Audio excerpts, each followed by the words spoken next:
Palabra y vida. Con el padre Manuel Horta, desde Sevilla.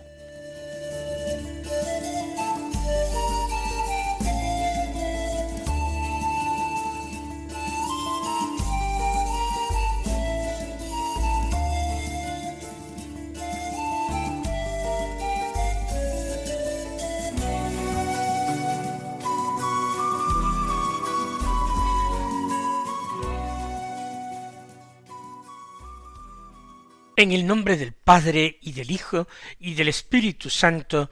Amén. Alabados sean Jesús y María. Muy buenos días, queridos amigos, oyentes de Radio María y seguidores del programa Palabra y Vida.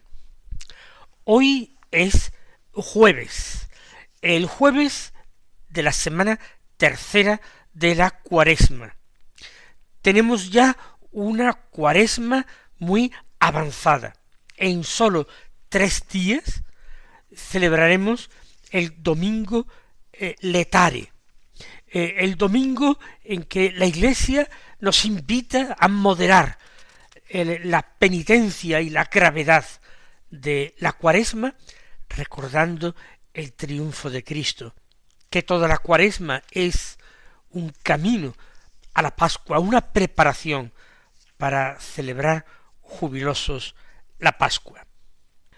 Pues vamos a escuchar la palabra de Dios, como cada día, y vamos a tratar de buscarle su aplicación a la vida. Vamos a tratar de convertir esta palabra en vida. Comenzaremos por el Evangelio, que es hoy de San Lucas, del capítulo 11, los versículos 14 al 23, que dicen así: En aquel tiempo estaba Jesús echando un demonio que era mudo. Sucedió que apenas salió el demonio, empezó a hablar el mudo. La multitud se quedó admirada, pero algunos de ellos dijeron: por arte de Belcebú, el príncipe de los demonios, echa a los demonios. Otros, para ponerlo a prueba, le pedían un signo del cielo. Él, conociendo sus pensamientos, les dijo: todo reino dividido contra sí mismo va a la ruina y cae casa sobre casa. Si pues también Satanás se ha dividido contra sí mismo, ¿cómo se mantendrá su reino? Pues vosotros decís que yo echo los demonios con el poder de Belcebú. Pero si yo echo los demonios con el poder de Belcebú, vuestros hijos, ¿por arte de quién los echan? Por eso ellos mismos serán vuestros jueces. Pero si yo echo los demonios con el dedo de Dios, entonces es que el reino de Dios ha llegado a vosotros. Cuando un hombre fuerte y bien armado guarda su palacio, sus bienes están seguros. Pero cuando otro más fuerte lo asalta y lo vence, le quita las armas de que se fiaba y reparte su botín. El que no está conmigo está contra mí. El que no recoge conmigo desparrama. Este pasaje de San Lucas se sitúa en el contexto del camino que realiza Jesús desde Galilea hacia Jerusalén. Repetidas veces ya les he dicho yo en este programa que el Evangelio de San Lucas es llamado el Evangelio del Camino porque presenta toda la vida pública de Jesús en torno a ese eje de un viaje de Jesús a Jerusalén. San Lucas solamente habla de una ida de Jesús a Jerusalén, simplifica así distintas peregrinaciones que para celebrar la Pascua Jesús había hecho a Jerusalén y organiza todo el Evangelio, como digo, en torno a este eje.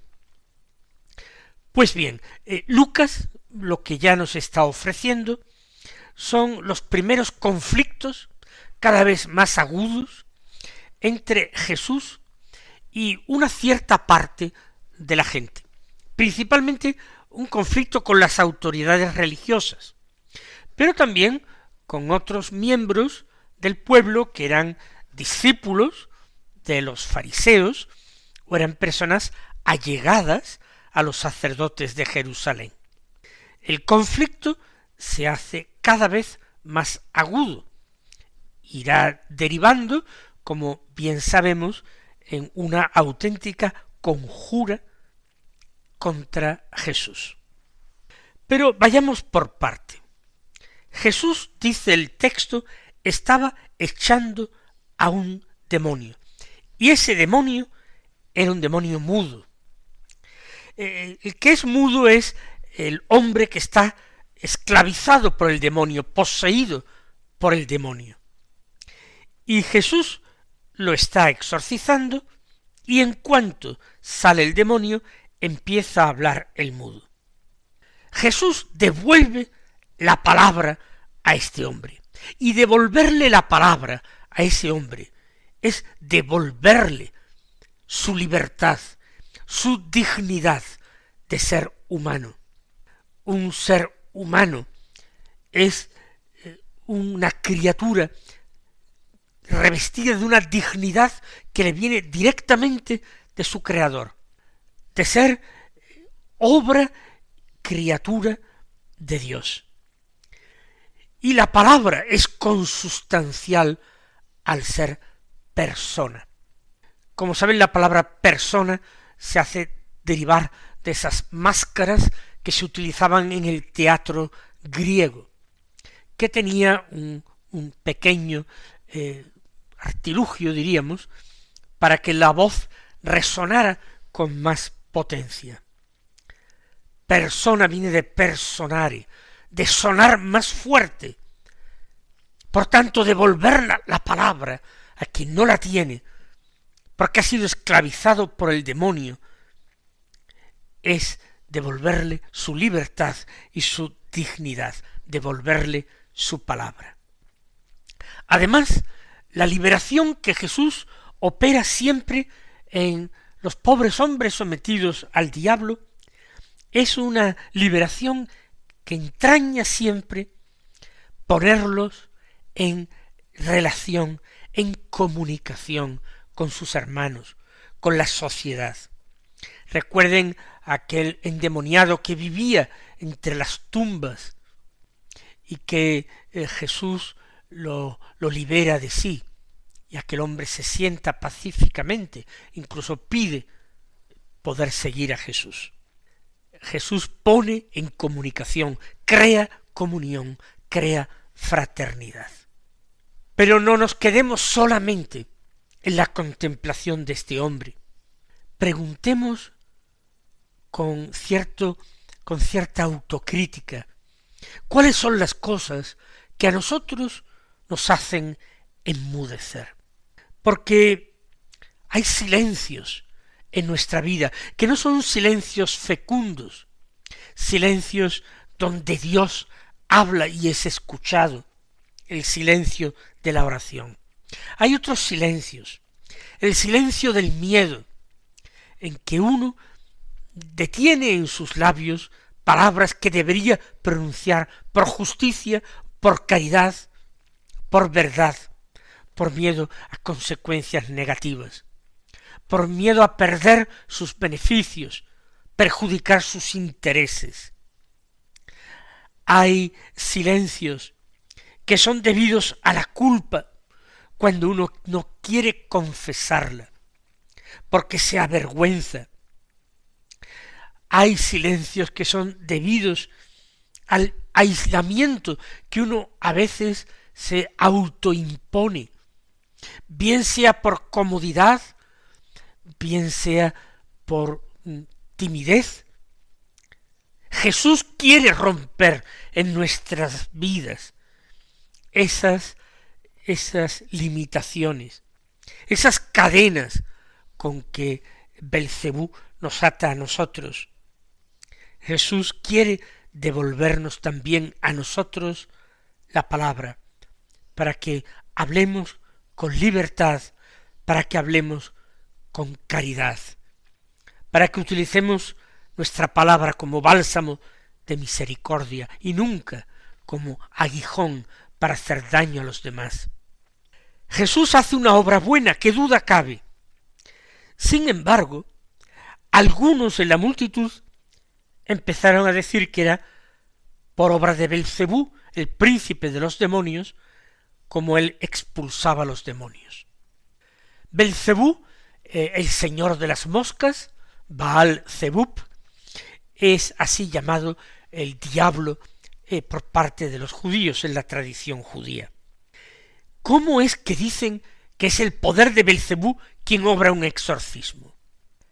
La ceguera del corazón obscurece igualmente la mente y el entendimiento y lleva a aquellos hombres a rechazar directamente el bien, llamando al bien mal. Fíjense qué alteración, qué anticonversión tan brutal. Y es que cuando uno no quiere convertirse, no quiere seguir el camino de Dios, porque se siente muy cómodo siguiendo el camino del mundo, de la carne, entonces se fabrica uno excusas para no cambiar, para no abrir el corazón a la palabra de Dios. Jesús es sospechado y acusado por aquellos hombres que evidentemente tienen corazones cerrados y abotargados. Nosotros en nuestra sociedad vivimos sensaciones parecidas. No me digan que en nuestra sociedad, en nuestro mundo, en nuestra cultura, no se llama mal muchas veces al bien más claro, accesible a la razón de cualquier hombre de buena voluntad. Y la cultura se empeña en llamar mal al bien.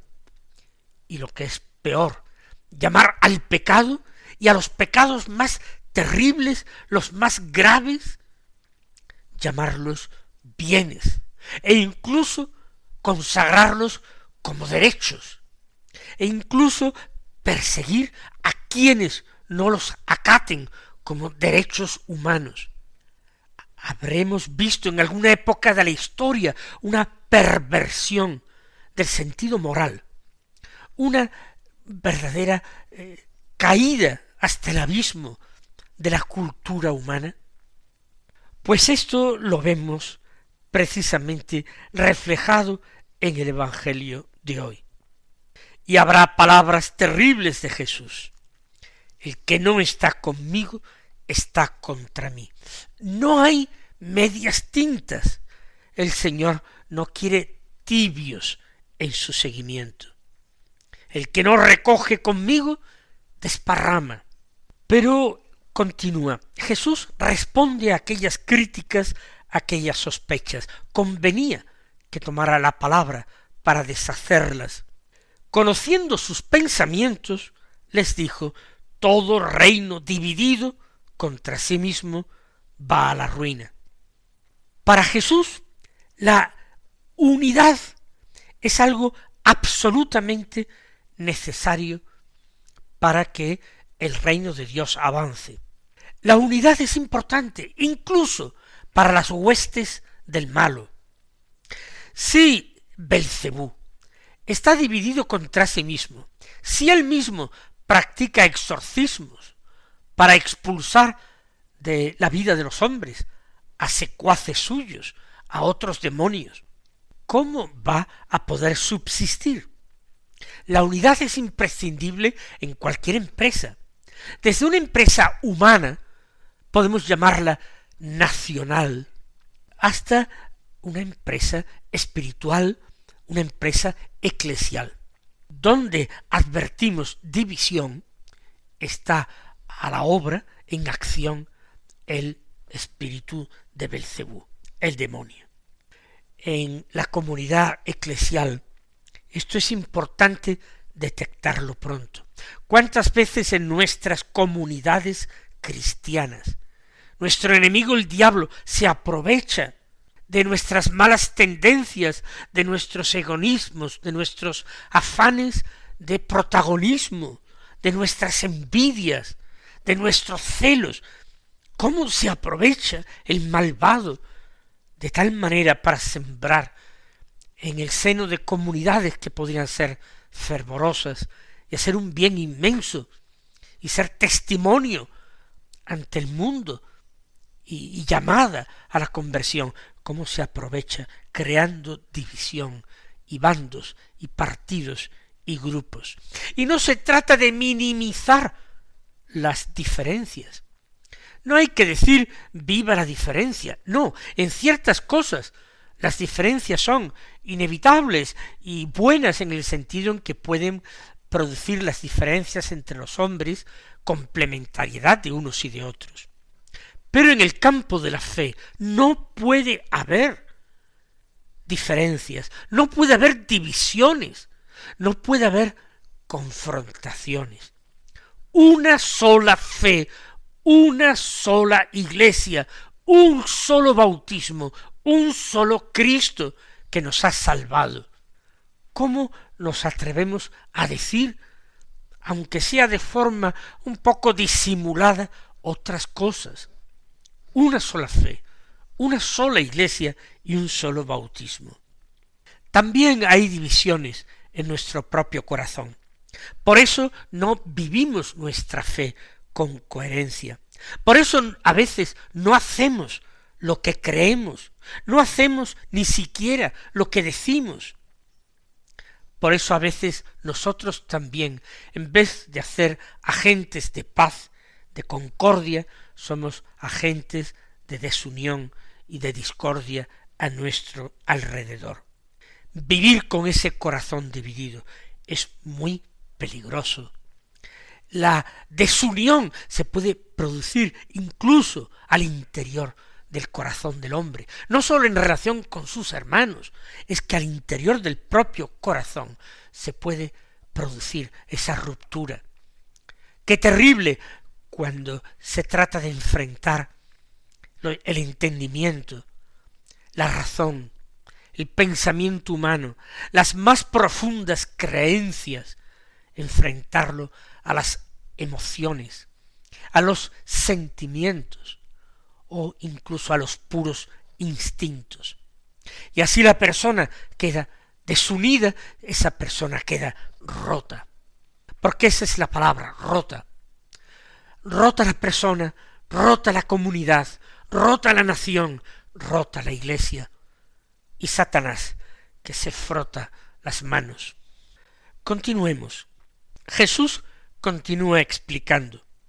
Si yo expulso los demonios con el dedo de Dios, entonces es que el reino de Dios ha llegado a vosotros. El dedo de Dios, dice el texto literal del Evangelio de San Lucas, una expresión bíblica que habla del poder de Dios, de la actuación personal de Dios que se implica. Jesús se ha implicado personalmente en esa lucha contra el demonio, en liberar a los hombres expulsando al demonio. Pues bien, si la acción de Jesús da resultado, el demonio huye, es arrinconado, entonces quiere decir que Jesús es el Mesías, que en Jesús está el dedo de Dios, el poder de Dios actuando, el poder de Dios y no de ningún otro. Esto lo expresa Jesús diciendo, es que ha llegado a vosotros el reino de Dios. Nosotros podemos advertir en nuestra propia vida, en nuestro propio corazón, ese poder de Dios, ese dedo de Dios que actúa. Es la presencia de Jesús y de Jesús resucitado en nuestras vidas, la que nos capacita para amar, para perdonar, para obrar el bien, para ser valientes frente al mal, para esperar con paciencia el momento de Dios, para vivir la mansedumbre cristiana y la humildad, para vivir en actitud de oblación, de ofrecimiento de nuestra propia vida a Dios, ejerciendo nuestro sacerdocio ministerial. Sí, el poder de Dios por medio de Jesús actúa en nosotros, en nuestros corazones y en nuestras vidas. Y esa presencia de Jesús en nuestras vidas es signo de que el reino está ya en medio de nosotros. Y esto me parece bonito e importante subrayarlo. El reino no es solamente una teoría, no es una utopía, que es algo que se sitúa en ninguna parte más que en la imaginación de los hombres. El reino no es una utopía, como dicen algunos. El reino está en medio de nosotros, está aquí ahora. No es sólo una promesa para el futuro, es una realidad para el presente. Y esa fuerza de Dios está a nuestra disposición. Es la que le hizo levantar la voz. Ellos sí que eran tremendamente libres, no estaban encadenados por el Belcebú. Hizo levantar la voz de los mártires para proclamar la verdad. No, la presencia del reino no es sólo, como digo, promesa futura, sino que está actuando aquí y ahora, con tal de que nosotros nos abramos a Jesús y acojamos el Espíritu que Él nos envía de junto a su Padre. Es una forma delicada de intervenir. Dios no actúa dando golpes, puñetazos, abriendo toda la palma de la mano para aplicarnos una bofetada. Dios actúa por su dedo. Es una forma delicada. Perdónenme ustedes, no lo digo en broma, pero el dedo de Dios es más poderoso que toda la fuerza de los hombres. Pero es una forma firme de intervenir.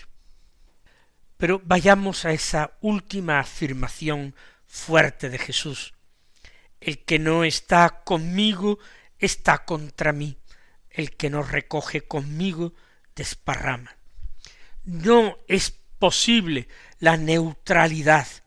No, o se está con él o contra él.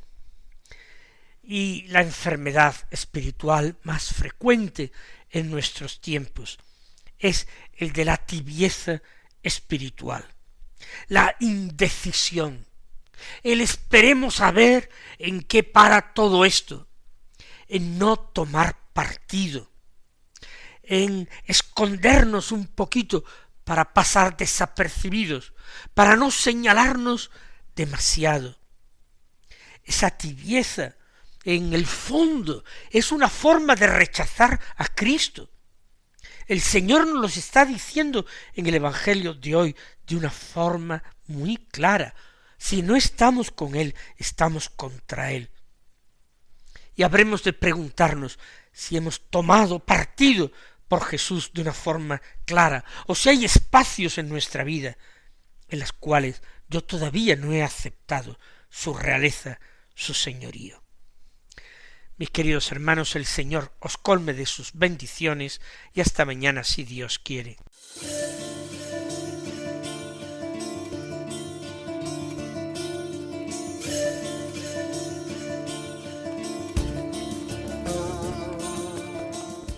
Han escuchado en Radio María Palabra y Vida, un programa que dirige el Padre Manuel Horta.